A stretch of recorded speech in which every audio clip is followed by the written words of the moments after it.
আসসালামু আলাইকুম এভরিওয়ান। আশা করি সবাই ভালো আছেন। আমিও আলহামদুলিল্লাহ ভালো আছি। প্রতিদিন আমরা ডাল, মাছ, ভাত, ভাজি এসব তো খেয়েই থাকি। তো ভাবলাম আজকে একটু ব্যতিক্রম কিছু রান্না করি। তো সচরাচর তো বিরিয়ানি রান্না করা হয়, তো আজকে ভাবলাম যে কাচ্চি বিরিয়ানি রান্না করব। তো আমি একদম ঘরোয়াভাবে হাতের কাছে যা ছিল আমার সেই মশলা দিয়েই রান্না করব। তো ভাবলাম ভিডিওটা আপনাদের সাথে শেয়ার করি।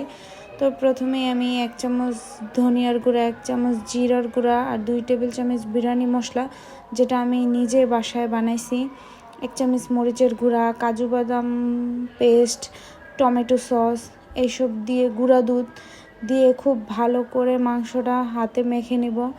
আর সাথে কিছু পেঁয়াজ বেরেস্তাও দিব, 1 চামচ চিনি দিব, দিয়ে খুব ভালো করে মিক্স করে নেব। যত ভালোভাবে মাংসটা মাখা হবে তত ভালো লাগবে। তো বেরেস্তা করা যে তেলটা সেটা দিয়েই আমি 2 ঘন্টা রেস্টে রেখে দিব। এরপরে 6-7 টুকরা আলু আমি একটু জর্দা রং দিয়ে ভেজে নেব।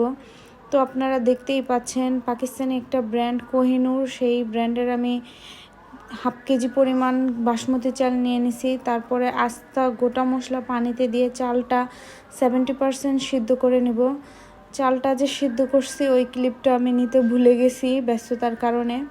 তো এরপর 2 ঘন্টা পর মাংসটাতে আমি উপরে ভাজা আলুগুলো দিয়ে দিব, দিয়ে সিদ্ধ চালটা প্রথমে দিয়ে দিব, দিয়ে এর উপরে কিছু কিশমিশ, কয়েকটা আলু বোকরা, তারপরে গুঁড়া দুধ, পেঁয়াজ বেরেস্তা এই সব কিছু দিয়ে একটা কোট করে নিব।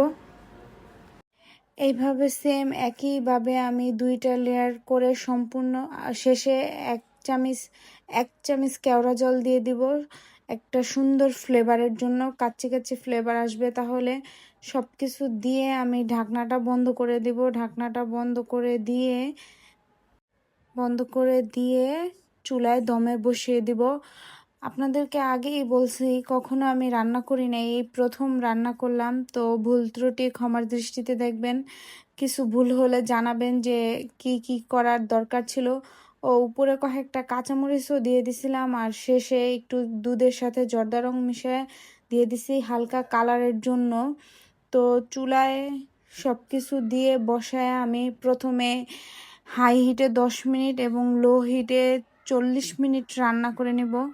হাই হিটে 10 মিনিট, লো হিটে 40 মিনিট রান্না করার পর এই যে দেখেন হয়ে গেছে, এটা সিটি দিছে। তো ঢাকনাটা খুলে এই যে আমার কাচ্চি, জীবনে প্রথম রান্না করা। তো আমার হাজব্যান্ড সেটা একটু মিক্স করে নিতেছিল, সে নিচের থেকে উপরে ভালোভাবে মিক্স করে, তো আমি আমার হাজব্যান্ডকে বেড়ে দিলাম। দেওয়ার পরে সে খুব বলল যে খুব ভালো হয়েছে, খুব ভালো রিভিউ দিল। তো আজকের ভিডিওটা আমার এই পর্যন্তই। সবাই ভালো থাকবেন, আর আমার পেজটি নতুন, সবাই লাইক কমেন্ট করবেন, ফলো দিবেন।